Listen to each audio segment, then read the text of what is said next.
क्या संभल में तो हम लोग ये समझ रहे हैं कि हालात बहुत ही सामान्य हैं?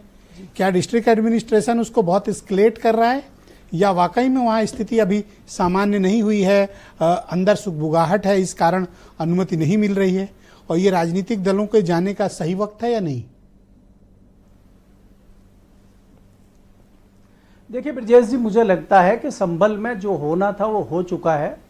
अभी संभल में ऐसा कुछ है नहीं, और प्रशासन ने सारी चीज़ें अपने हिसाब से वहाँ कंट्रोल कर ली हैं, और जो सरकार को करना था वो कर चुकी है।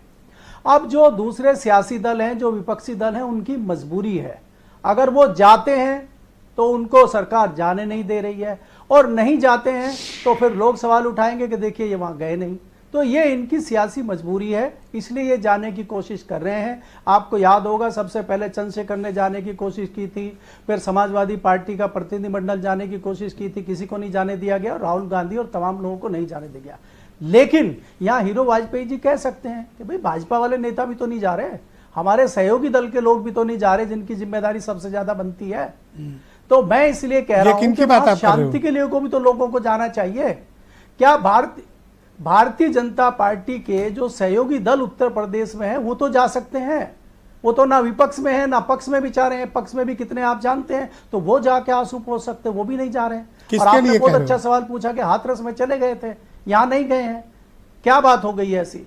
आज देखिए देश में किस प्रकार से किसान नोएडा में बैठा हुआ है, आज संभल में घटना हो रही है, पश्चिमी उत्तर प्रदेश में आता है। 2013 का दंगा आप देख चुके हैं। आपको याद होना चाहिए कि 2013 के दंगे में चौधरी अजीत सिंह कैबिनेट मिनिस्टर थे, और तब वो नहीं गए, और जयंत चौधरी भी वहां नहीं गए, और मैं खुद उसमें शामिल था। मैंने चौधरी साहब को कहा कि आपको जाना चाहिए, और उनके लोगों ने कहा कि अगर आप मुसलमानों के घर जाएंगे हिंदू नाराज हो जाएगा, जाट नाराज हो जाएगा, जाट के यहाँ जाएंगे मुस्लिम नाराज हो। हमने कहा आप स्पॉट पर चले जाइए, आप बीच में जाइए, आप किसी के घर नहीं जाइए, आपके जाने से वहां शांति होगी, आपको लोग सुनेंगे और शांत हो जाएंगे। चौधरी साहब नहीं गए बाकी लोगों के कहने से, और मुजफ्फरनगर में क्या हुआ वो आपके सामने है। मुझे लगता है कि इस तरह के लोगों तो संभल में शांति आए, क्या अकेले जयंत चौधरी की जिम्मेदारी है चाहिए या राष्ट्रीय लोकदल की अकेले की जिम्मेदारी है?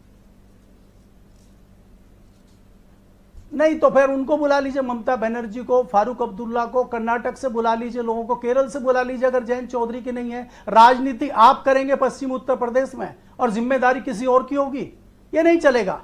दूसरी बात आप ये है कि खाली संभल को मत देखिए, आप संभल के अलावा जो किसान वहां पे बैठा है, बॉर्डर पे बैठा है, क्या उसके पास गए हैं? क्या वहां तो कोई संभल नहीं था।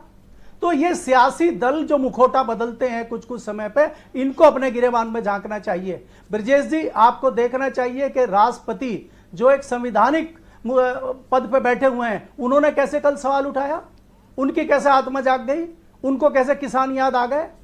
तो अगर वो इतने संवैधानिक पद पर बैठ के किसानों की पीड़ा आज वो समझ सकते हैं, हालांकि 13 महीने जो मैं हैरान हूं वैसे वाइस प्रेसिडेंट महोदय का बयान सुनकर, मैं अचरज में हूं अभी। इसीलिए मैं कह रहा हूं कि जो विपक्षी दल के लोग हैं उनकी तो मजबूरी है, आप नहीं जाने दे रहे हैं, लेकिन पक्ष वालों को तो आप जाने मतलब उपराष्ट्रपति बोल सकते हैं, लेकिन जयंत चौधरी नहीं बोल रहे हैं, आप ये कहना चाह रहे हैं? आप तो उनकी जान के पीछे पड़ गए।